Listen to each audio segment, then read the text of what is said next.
So this is like a video I have to make.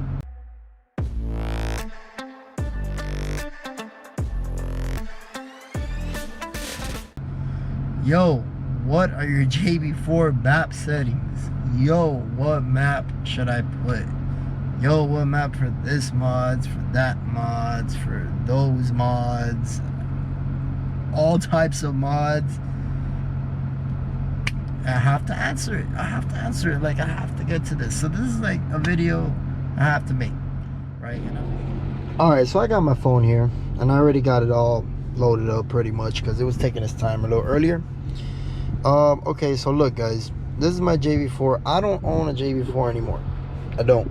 Alright, all I have is the app on my phone, and I can go over here to settings, and you can see it won't let me choose, you know,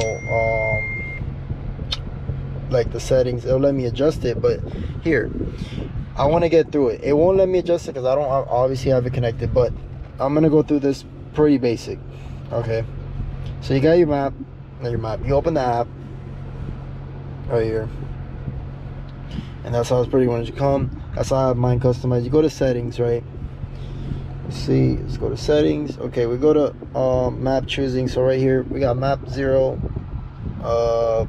map 1, map 2, map 3, map 4, map 5, map 6, 7, 8. Okay, maps that I've used: 0, 1, 2, 3. I think they switched the order, so I gotta check which other ones I've used. I believe 6, obviously, of course, it's the main one everybody asked me for, and 8 I've never used. I think 7, 4, I don't know what's going on with 4 and 5. I have to check myself. But there you go, that's my settings, meaning I don't use it. I'm running straight on the famous ECU Tech right here. This is what I run right now at the moment. All right, so that's what I'm doing, but just as a video, just to show. All right, look, that's the JB4 I had. I didn't have the billet enclosure. I had the plastic one, but that's basically what I had. So we're gonna go right here to JB4 Maps as a VA firmware. So map 0, JB4 disabled. Map 1, 4 psi. Map 2, 5 psi. Map 3, 5.5. Map 4, 6 psi. Map 7 is, map 5 is 7 psi. 6 is usable, adjustable, and map 7 is water meth. I've never done that, never used it, don't know too much about it. Map 8, low boost, 200 horsepower simulation. 200, more like 200 to the wheels though. Not 200 engine, because it still moves on that map. So guys, I've used map 1, map 2, and map 3 on 93. Never have I touched map 3 on what it says right here, E85 mixture. No, I've never done it with that. Map 4, yes, I did do E30 blends. I used to. Map 5, I used to do with 7 psi. I used to always do E blends. So map 4 and map 5, the new ones, they used to be different back then. They're both 6 and 7 psi. That's too much for a 93. The car will knock. Simple as that. It's supposed to, they say right here, it's recommended 30% E85. It says you could do map 4, it's 93. Some really fire 93. So no, that's really hard to find. Stick with the E30. Map 3 is the highest I would recommend. That's me. Right, and then you got map 6, usable, adjustable, RPM by settings, and da.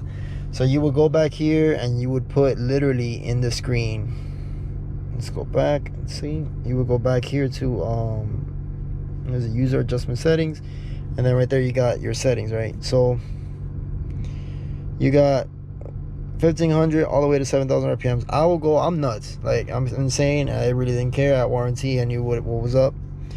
I will put 9.0 throughout the whole thing, straight up the whole thing. 9.0, just wild.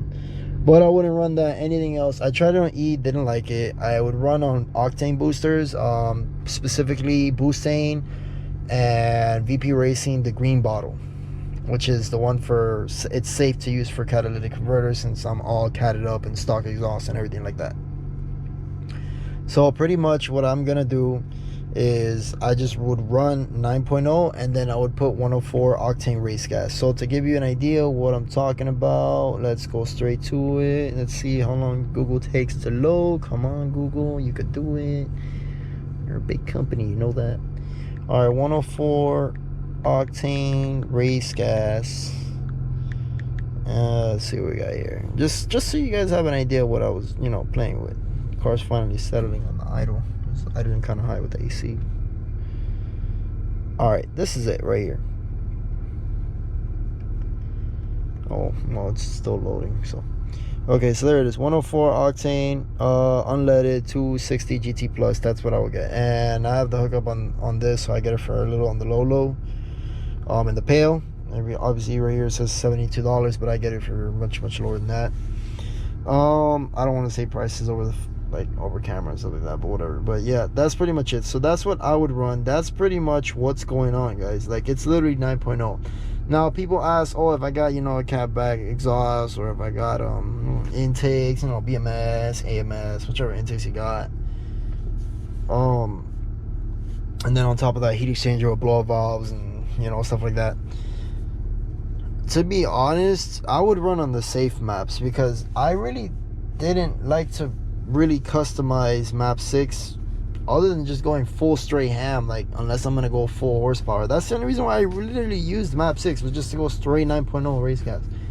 I don't want to sit there and try to make, I know you can you can sit there and make, you know, 5, 6, 7, 8. I tried it. I will get a little bit more performance. I didn't save any of those maps, because I was like, I'm out here, honestly, and this is what I said in all my other videos, I'm out here to prove how fast this car can go with just either the JB4 or with the ECU Tech tune. So now I'm on ECU tune, car's a lot faster. I was out here just trying to prove as fast as the car can go with just the JB4, and that's all I did, and it worked. You know, I beat a lot of cars I wasn't supposed to beat. A lot of cars this car probably shouldn't beat, but then again, this is a Nissan, this is a VR30. A lot of people sleep on this motor. The trannies will hold this car back a lot. I'm not even gonna lie to you, it really does.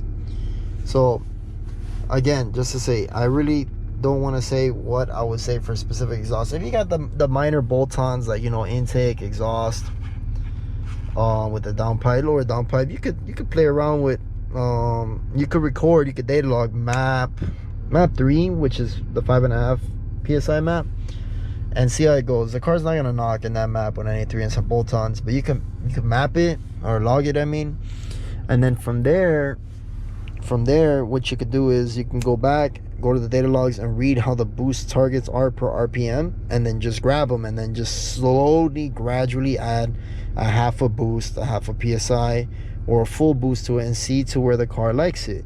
That's what you could do. You can get a little bit more than a map 3 out of the car. Like, you literally can. It's safer. And map 4, maybe with 93, because it's peaking. I'm not sure. That's why I probably recommend it, but I don't. Run E30 if you want. I like the race gas to run on the little JB4 and stuff like that, only because ethanol, the problem with ethanol is if you fill up, let's say you go, like right here, an example, I'm literally on E. I'm literally always on E though. I like to do it only because of weight, and pretty much if you're 15 gallons of 93, you got to put 5 gallons of E. If you're 10 gallons, then you got to put 2.5 to 3 gallons of E to make it a good E30 blend.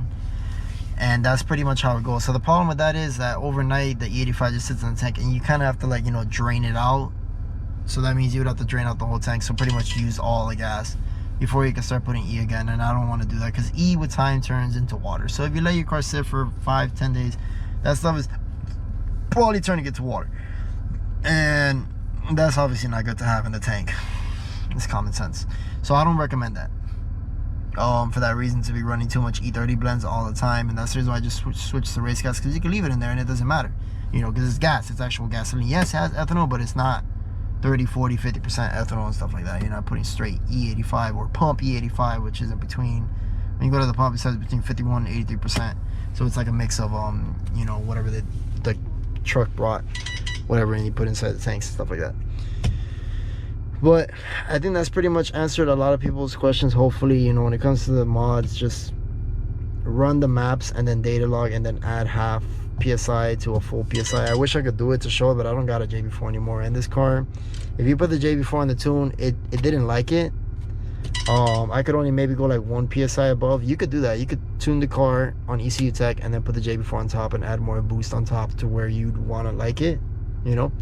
And obviously, hello, more boost, well, the car's gonna be faster. But like I said, you're gonna have to run the right fuels for that. Not the car's gonna knock, and you're gonna feel it If you're stock exhaust and stock everything, you have the windows up, you're gonna hear it. It's gonna sound bad, and the knock is gonna sound really scary and really nasty. But guys, that's it for the mods. Just what I said earlier, and also for the like what was my map 6 straight up 9 psi, crazy all the way. I've done it before with the ECU tech, and I'll tell you the truth, I've hit like 24 psi and the car was completely wild. It was so freaking fast, but it was so bad that it will blow turbo. So with that, that's pretty much what has happened before, blowing the hell out of those things and just having too much fun and boosting crazy pressures and stuff like that. So I don't really recommend none of that crazy stuff. But guys, if you guys